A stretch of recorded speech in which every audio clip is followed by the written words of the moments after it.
Women in Workforce, a series celebrating Capital Area workforce development.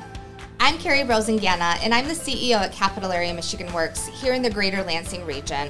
I'll be your host as we bring together women in positions of leadership to shine a spotlight on their workforce impacts, while also addressing and discussing the disparities and challenges that are unique to women in workforce.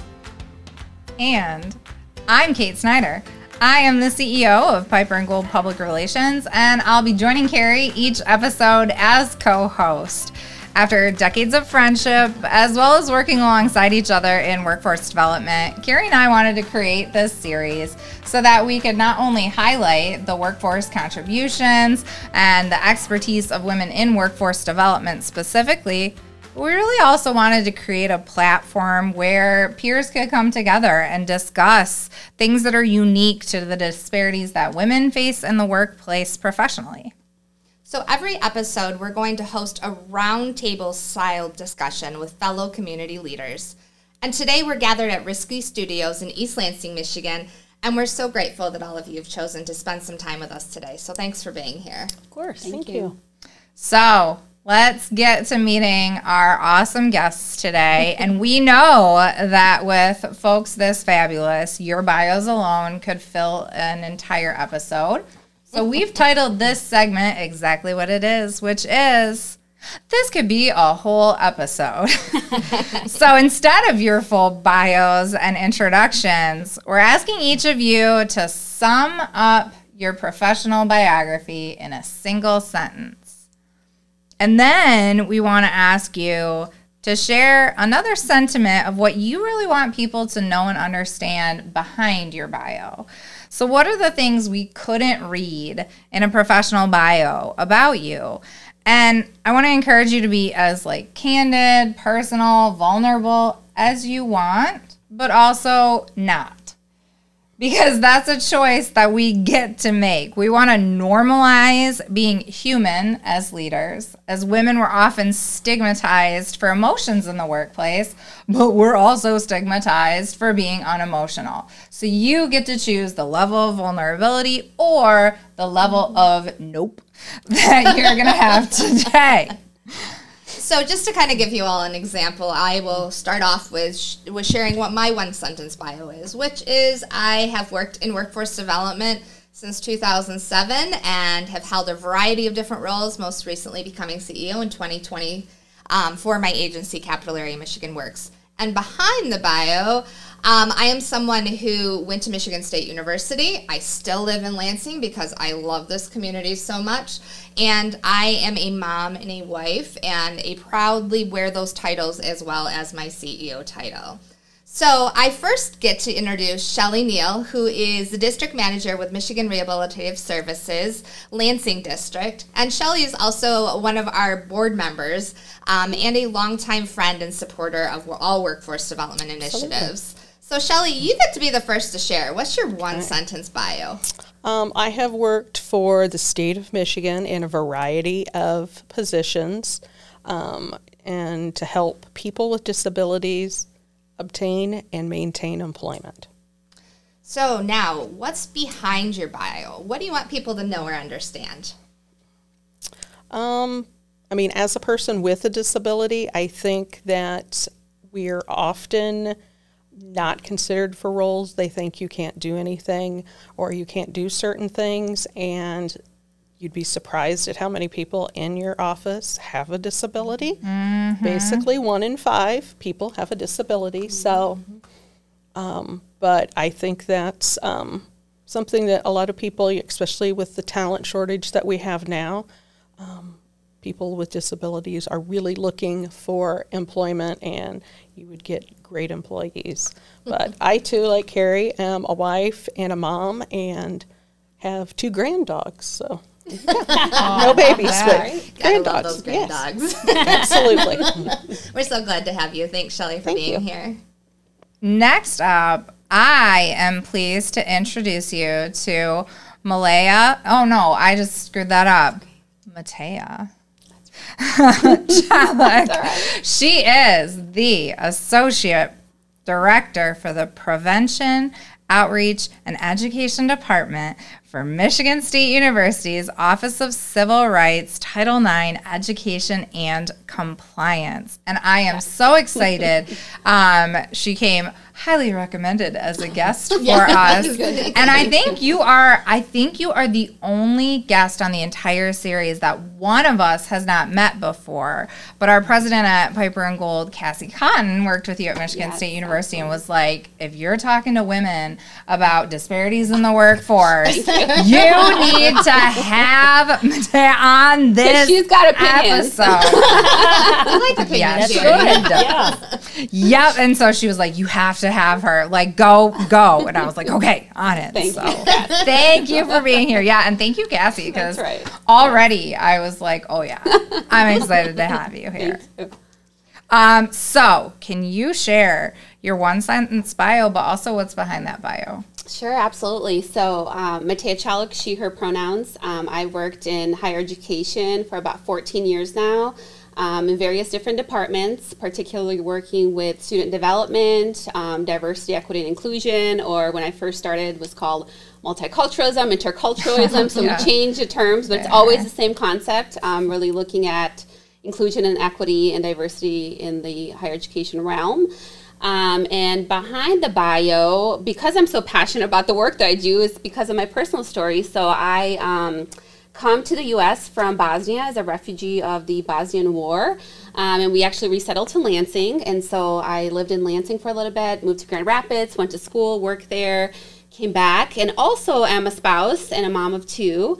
And I'm also a doctoral student at Michigan State University in the Educational Leadership Program. So 2025, catch me across the stage. I'm going to say it out loud so that we can all witness that moment. But yes, so that's kind of behind the bio. And I love to craft and play volleyball. So those are my kind of sports and fun stuff. Yes, crafting.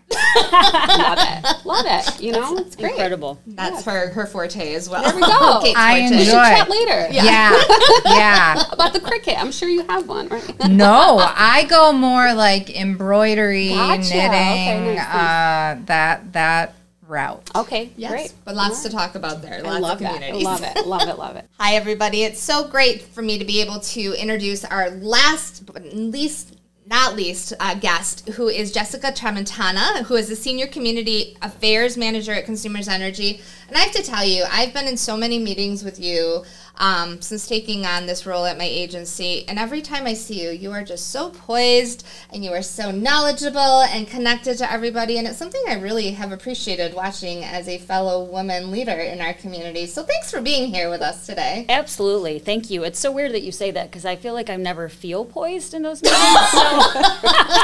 Well, you certainly present that way. I appreciate that. So it feels like Hot Mess Express. So I appreciate that. Thank you for the compliment. So as you said, I'm Jessica Tramontana. My one sentence bio, I'm a community affairs manager at Consumers Energy. So in English, that means, I'm the conduit from company to community. I cover 4 different counties. I'm Eaton, Ingham, Ionia, and Clinton counties. So if there's an issue with, within a city or a municipality, I work to help, that group solve it. And likewise, if there's something, with a community that will impact the community, if there's something with a company that will impact the community, it's my job to help kind of educate them and help them understand that, whether that's a grant that, maybe a rural community may be a great applicant for. There's all types of different things. So it's really been a privilege, and I get to work in the area that I live in. So for me, that's a privilege and awesome. That's so awesome. Is there anything behind the scenes that you want to share today with our audience?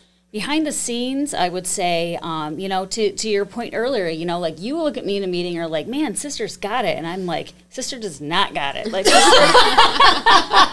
I am barely holding it together sometimes. Yeah. And I think a lot of us are doing that. I think, women in general try to do it all. They, and I feel like if you do a day right, it maybe you feel like you're not the best mom that you could be, but you killed it at work. And then other days it's flipped, right? Some days you're like, man, I nailed it.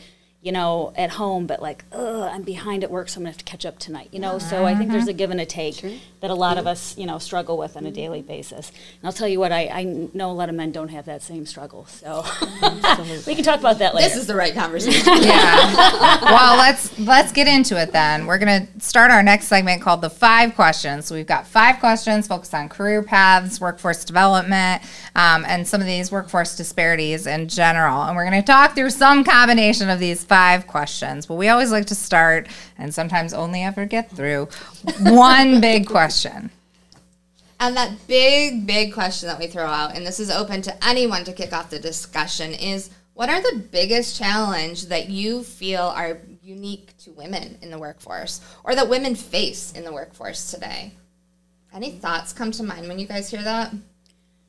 You know, I don't know if you guys are okay with me starting, Yeah, but I please. feel like sometimes it's so challenging as a woman because you feel like, you know, nothing you do is right. If you are super assertive and people are like, whoa, she is like coming on way too strong. But if you're quiet and you don't say anything, then people are like, why isn't she speaking up? Why isn't she in the role of a leadership? So a lot of times it feels like it's impossible to thread the needle because no one knows where that needle is. So you do something that a man would do and something that they would celebrate if a male did that. But if a woman does that, sometimes there's that double standard where it's not acceptable as a female. Yeah.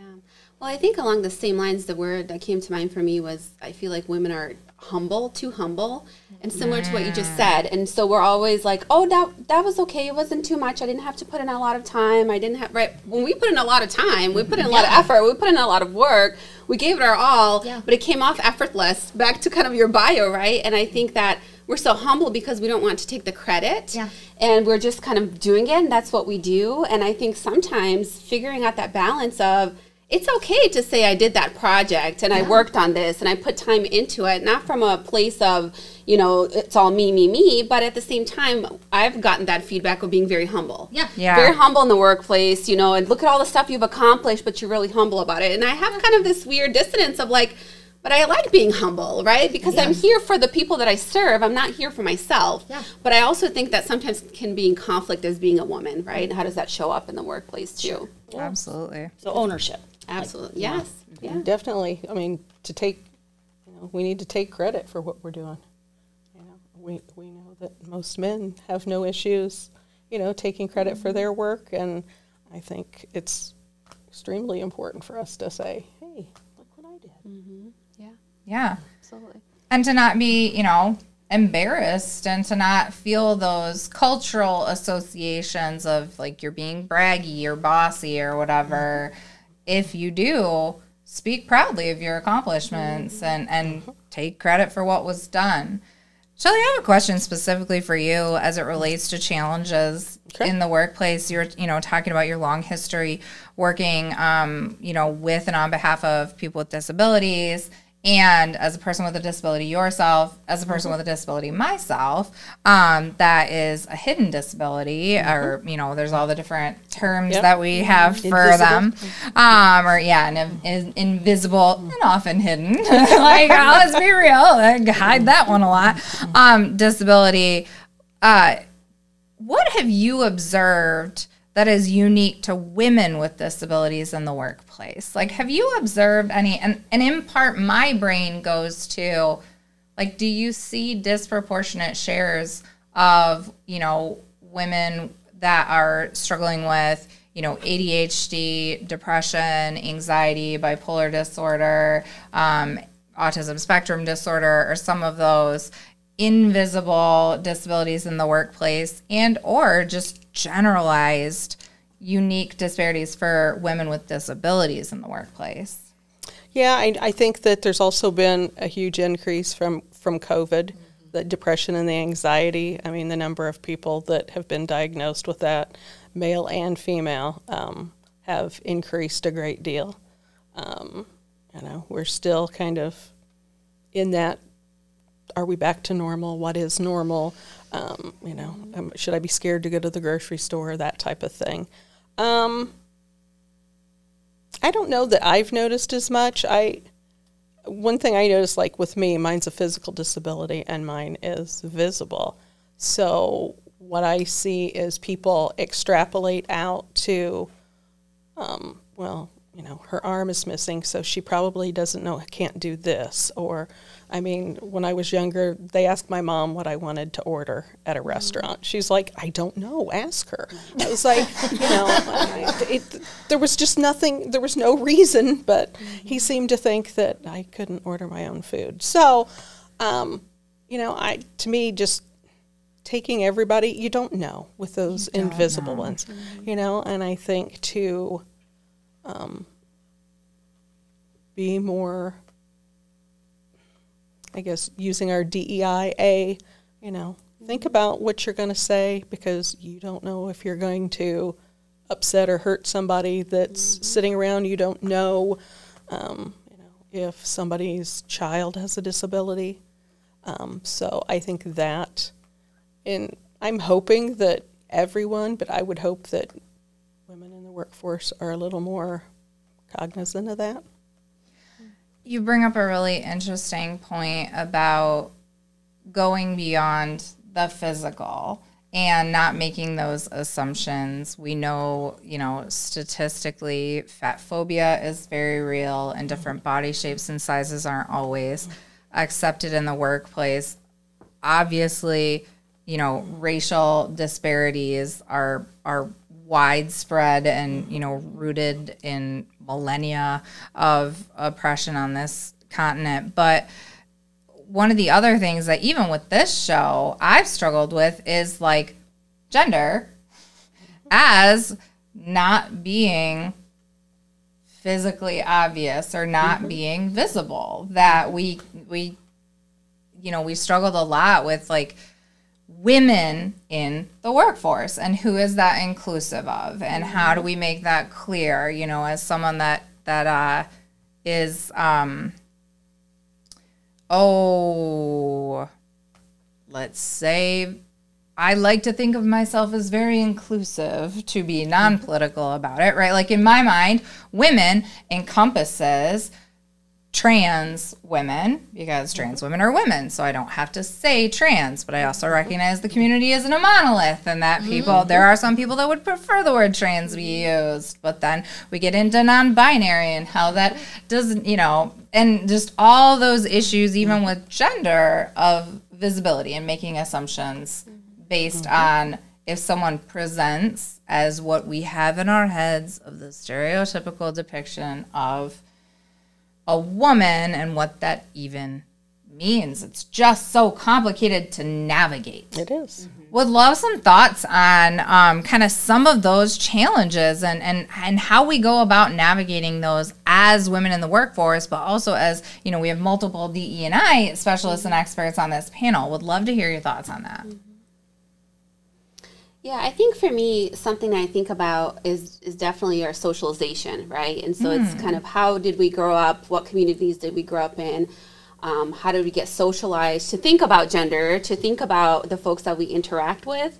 And so when I think about the workplace, it goes beyond me. So I identify as a cis woman, and I feel like the people that I'm in community with, how do we as a group create an inclusive place, right? So it's not about me trying to, create an inclusive place for myself, because that's a lot of emotional labor on myself to create a space for myself, right? And so it's like, with all of the things that you mentioned earlier, how do we as a collective create spaces for all people? And I think it's a lot of that, like you said, unpacking a lot of that. What does that mean? Making sure that we understand the way that we grew up, the ways that we were socialized to think about gender or race or how someone looks in general, and making judgments about them might not be the ways we should be doing that nowadays, right? So it's like the other piece of unlearning. How do we unlearn what we've learned in order to create inclusive spaces? So I think about that a lot when I come into a space. It's not about me trying to, we talk about as women, pull up a chair or make her own table. It's like, how are we empowering each other, and how are other people doing that for other people? And I think that's really important, to be an ally. In a way, also, because that's another piece, right? We say we want to be an ally, but sometimes that person might not want you to speak up for them, or they may not want you to do X, Y, Z. So then it's more going further into conversation, right? How do we create this community together? And I think that's what's important in the workplace, and we do that in my workplace. We have conversations, we do book clubs, we talk about things like this, so that people have that opportunity to be able to say what they need in that space. Yeah, and I think to learn from each other too in those spaces that feel open to having that conversation. Yeah. There are some environments that you may walk into and you can tell right away, this is not a space where I can maybe express myself in a way that is organic or authentic to me. Absolutely. And I think, sometimes in leadership positions, especially as a woman in the workforce, I'm cisgender as well. That's how I identify, she, her pronouns. And I often think when I walk in a space, like, what can I do to try to think about that belonging aspect? Absolutely. But if we're not all thinking about it, I'm, like you said, I'm one person. Now, one person can make a difference, and I truly believe that, but it takes more than just me, and that's why these conversations we felt like were really important to have. There are so many people who sometimes don't feel like they belong anywhere, and how do we change some of that dynamic? How do we change it? I'm curious where you start. Like, where, if you don't have a book club at work, right? Like, where would you recommend beginning? Yeah. Well, I think about, it's almost like forming little coalitions, right? So who in your workplace, kind of like if you were to talk and I heard, and I'm like, oh, okay, this person might be, exactly, right? And so for me, it's starting off a little bit small and then figuring out ways, because depending on the workplace, like you said, right, it could be difficult.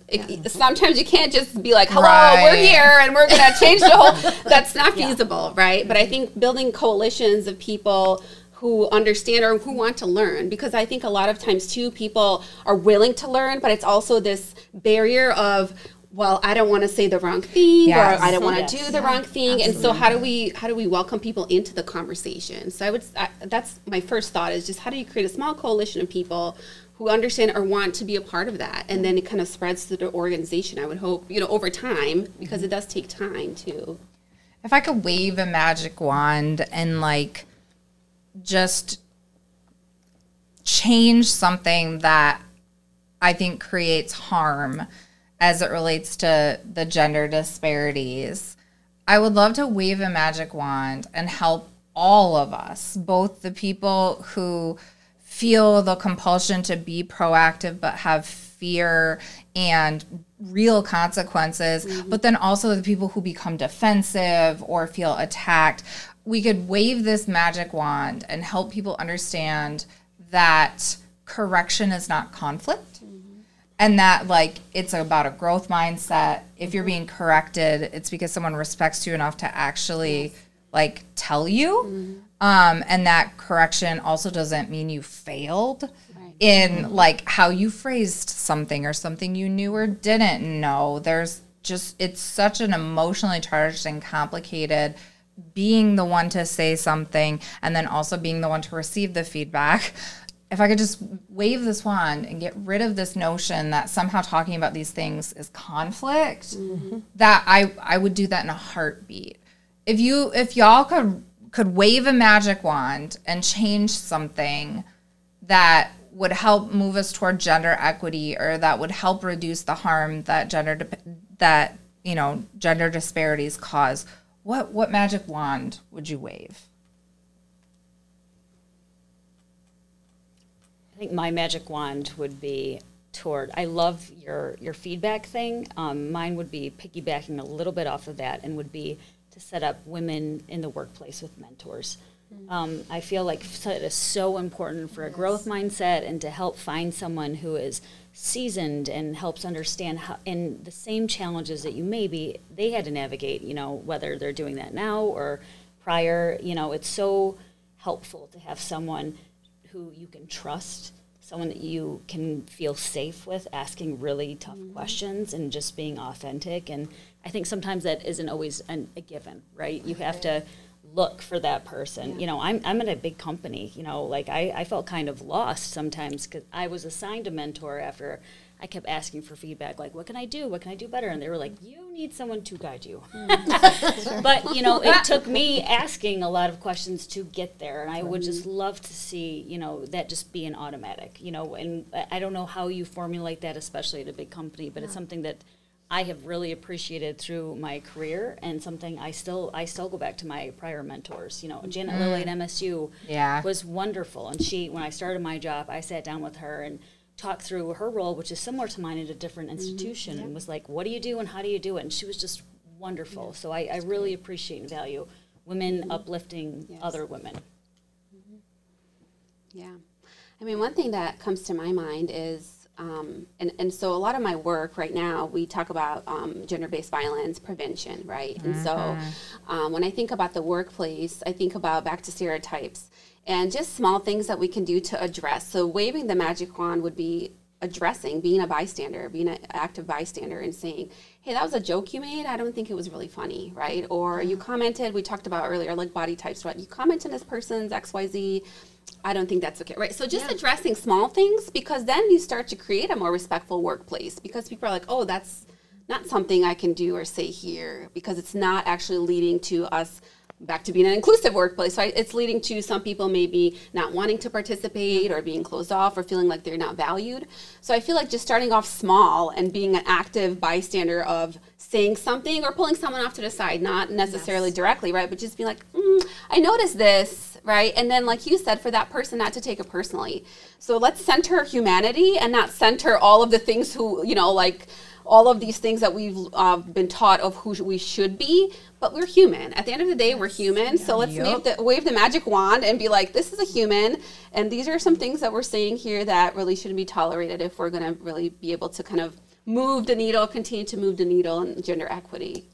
And shame and embarrassment are such big themes in the workplace as a whole. We don't talk about it, but they are. They impact so many of our behaviors and our systems. And so what you said about, you know, kind of pulling the person off to the side, one thing that I've started trying to really actively do, I obviously have noticed a much higher level of receptivity to feedback if it's provided privately, right? If someone doesn't feel embarrassed. But I've started to try to close the loop with the people that making assumptions I feel were affected in the room by that, to let them know, hey, just a heads up, this conversation did happen, so that they can also feel more confident doing that moving forward, or they can know, like, that wasn't unseen, that didn't go, you know, without being addressed. And then also asking the person that you're addressing it with, like, hey, I'm choosing to address this with you privately because I know, you know, like it can feel embarrassing and I don't want you to feel that way.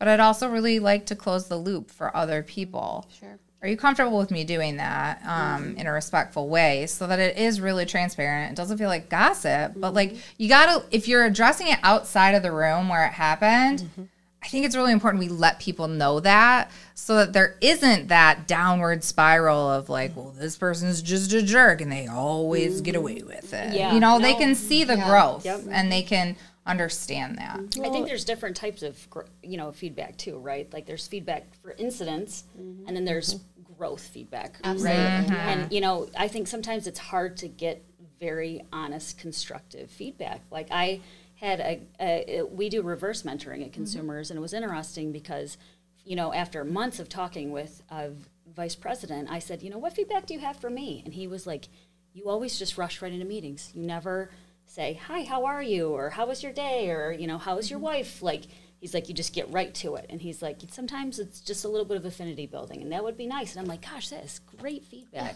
You know, so it's hard when you go into a meeting sometimes and you're like, okay, I only have 20 minutes, I need to make this count. And you're like, shoot, that really matters. So sometimes it's hard to get that really direct the feedback. Coaching. It's almost like the coach, the mentor. Yeah, absolutely. Yep. Okay, we're going to transition to our next segment about facts and feelings. So I have some facts I'm going to share with you, and then we want to get a sense of how those facts make you feel. And since you didn't get to wave your magic wand, Shelly, we're going to start with you about how you feel surrounding these facts. But we all know that pay equity is a thing that gets talked about all the time. But specifically today, we're going to talk about pay and advancement negotiation. And in particular, I want to talk about the sort of confusion and contradiction on this subject, because even today, the facts I'm going to share come from two really reputable sources and studies that I cite all the time, but they have contradictory findings. So there is this common stereotype that part of the pay gap is because women don't negotiate for higher pay. Okay? The Pew Center, love them, one of my favorite research resources, shared that most U.S. workers who are not self-employed say they didn't ask for higher pay than what was initially offered the last time they were hired for a job. This is a post-COVID survey. But men were slightly more likely than women, 32% as opposed to 28%, to say they did ask for higher pay than what was offered. And then among the workers who did ask for higher pay, 28% said that they were given the pay they asked for. 38% said they were given more than the original offer, negotiation, but less than they had asked for, and 35% were only given what was first offered. Okay, part one. But then when we go over to the McKinsey and Company and leanin.org Women in the Workplace report, another really phenomenal resource, that study found that women do negotiate at comparable or even higher rates than men. So that one showed that slightly more women than men reported negotiating salary. And 29% of men had negotiated for a raise in existing employment. 31% of women had done the same. 36% of men negotiated for a promotion compared to 37% of women. And then when we go back to the Pew findings, women are more likely than men, 38% versus 31%, to say that after asking for higher pay, they were only given what was initially offered. So we've got these really contradictory things. And yes, we've got all sorts of complicated things we could look at. But I would love to hear, kind of hearing this and that knowing that stereotype that women just don't negotiate and that's why we're not paid as much. Mm-hmm. How does that make you feel? Frustrated. I guess part of mine is as a state employee, we come in at a certain rate and you get so many steps. And so there's a little wiggle room, mm-hmm. But not a lot, to try to get higher pay. We've tried a couple times with some of our new staff to bring them in at, a higher level. But yeah, it's frustrating, and I don't know, do we feel like they're begging? You almost feel like, men are, we can do that. But do they look at, women like, oh, please, please. So I don't know if that, and I also wonder, the more stereotypes of, the men take care of the household or whatever, some of those wonderful stereotypes. And so that's what I wonder, but just frustrating. Other reactions? I think it goes back to what you were mentioning about mentorship. And I think it goes, for me, back to kind of the humble piece. Mm-hmm. And I think that, again, being humble and being like, oh, I'm offered a salary and I'm so excited, I'm so happy. But then if you have mentorship and people who are like, this is what you should, mm-hmm. and this is what you can, and this is what's to be expected, right? Then I think it's different. So I feel like a lot of what I've said today has been about like learning and unlearning and going back to mentorship, because I think that even when I think about my career and the mentors that I've had who've been on different genders, things like that, and they're like, no, this is the thing, you should be doing this. Whereas the things that I've learned or the things that I've kind of consumed, whether it's through media or people around me, has been like, well, just be grateful that you got X, Y, Z, right? Exactly. Like, yeah. And I think that that's how we're socialized. But I love your, like, this point of how mentorship is so big, and people from different fields, not necessarily just within your field. Yes. Because some of these things come up, and then you learn, you're like, oh, well, this is what's going on in education. Mm-hmm. This is what's going on in the utility business, right? Like, you're learning, you're like, wow, this is so different, but why is it different? My brain, of course, then goes back to like, oh my gosh, the whole society needs to change, and the systems, which is like a whole thing. Which isn't wrong. No, it is not wrong. But I don't think we can fix that. That's right. So then I have to bring it back, Round two. Yes, absolutely. But I think that's what it is. And I feel like, again, speaking for myself, when I learned that this is a standard and this is okay to do, then I feel like I'm able to do that more confidently. Whereas before, when I didn't have that, when I'm an entry-level employee or something, right, no one's told me, and then I'm just grateful because I'm like, okay, this is great. I'm starting a new position, right? And so I think it's the contradiction. I could see it because perhaps, right? Yeah. Depending on the person. I hear what you're you're saying. Depending I on think the it could be person. generational too, you know, like I graduated college in 2004, you know, kind of along the same lines as you ladies. And I felt like at the time people were like, you were lucky to have this job. Yes. Like Yeah. you did Yeah. internships Sure. for free. Like it was about Oh, yeah. learning the experience. And, you know, like now, shoot, you can work at fast food and make more than I did at my first job. I made $20,000 at my first job. So, Yes. you know, I wonder if it's generational. Yeah, in some no, way. 24, no benefits. Yeah. Mine was Oh, 28. absolutely. Yeah. Yep. Yeah. Well, and I think too, sometimes going back to that conversation, you might think, oh man, I know I'm worth more than that. But how? How do I negotiate? Like, what does that actually look like? Absolutely. And having somebody who can talk with you about how to negotiate and be that mentor about what that process looks like. Sometimes it's a secret about how you can negotiate successfully for a salary increase. And there are tips and trades to do that. And, There really are. You know, I have taught some of my own staff, you know, if you think that you should be coming in at a higher rate, here's what I would look for. Let's talk about what that looks like. Here's how you put it together to help me be able to justify it. But you have to be willing to help teach people some of those steps too that aren't just, we aren't necessarily programmed to know how to do that in some of our roles.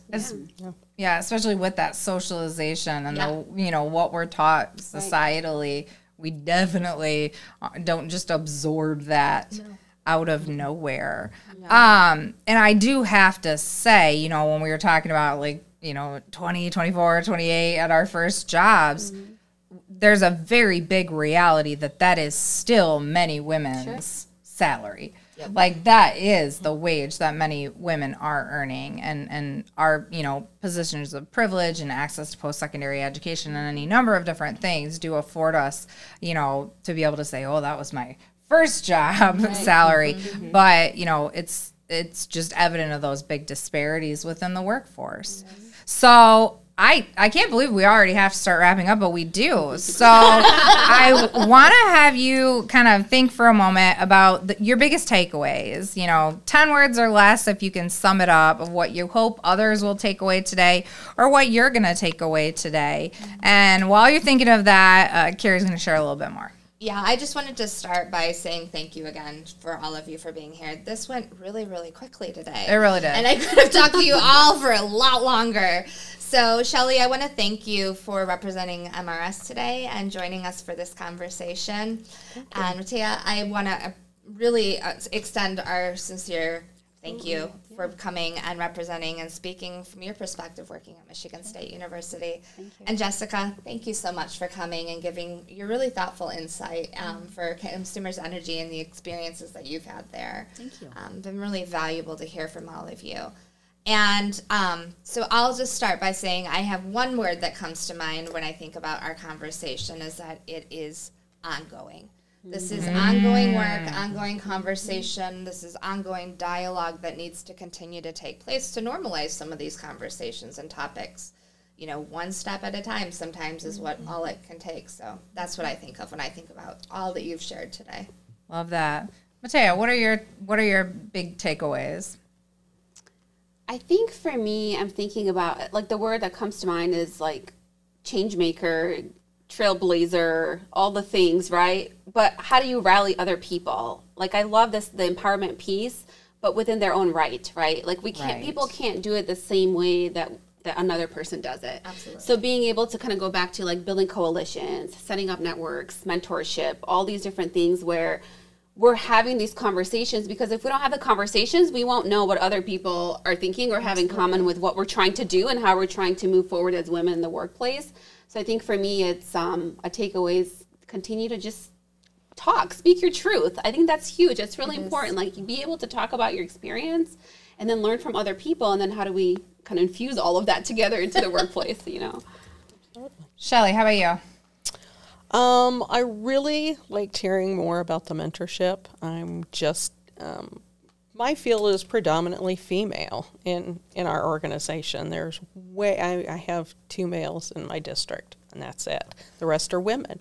All the managers are women. So, but I really like the mentorship. I think that's really important. I had a few when I first started, and I look back to, you know, somebody back in Indiana at one of my jobs that, you know, I still feel like She was one of my strongest mentors, and getting ready to bring a new manager on, so I foresee some mentorship in her future. Love it. Jess, how about you? You know, I would say talk and educate. You know, I think, you know, you can never stop advocating for yourself. And I think one of the best ways to do that is to just continue to talk to, and, you know, whatever that circle is. Maybe it's, you know, your family, maybe it's your friends, maybe it's coworkers, whatever that looks like, and try and figure out what other people are doing. Are there free classes? Are there opportunities for growth and advancement internally? Are there, you know, books that are really helpful? You know, like what can you tap into to grow personally? And, you know, I think that's the most important thing. And I think a lot of women have reasons to not invest in themselves. And, you know, I think time is always one of those things. You're like, shoot, you know, my kid has soccer, like my house is a mess, like we need to eat, like Basic. Yeah. So there's a million reasons not to invest in yourself, but I think, you know, when you talk, when you share, you know, with your girlfriends or whatever that circle looks like, you learn about what you could be doing or any opportunities you may be in. So great. All right, thank you all so much for being here today. And on that note, I'm Kate Snyder. I'm the CEO of Piper & Gold Public Relations in Lansing. And I'm Carrie Rosengana, CEO at Capital Area Michigan Works, also here in the greater Lansing region. We can't wait to welcome a new batch of guests to our future Women in Workforce series. And thank you all of you for being with us today. Thank you you. for having us.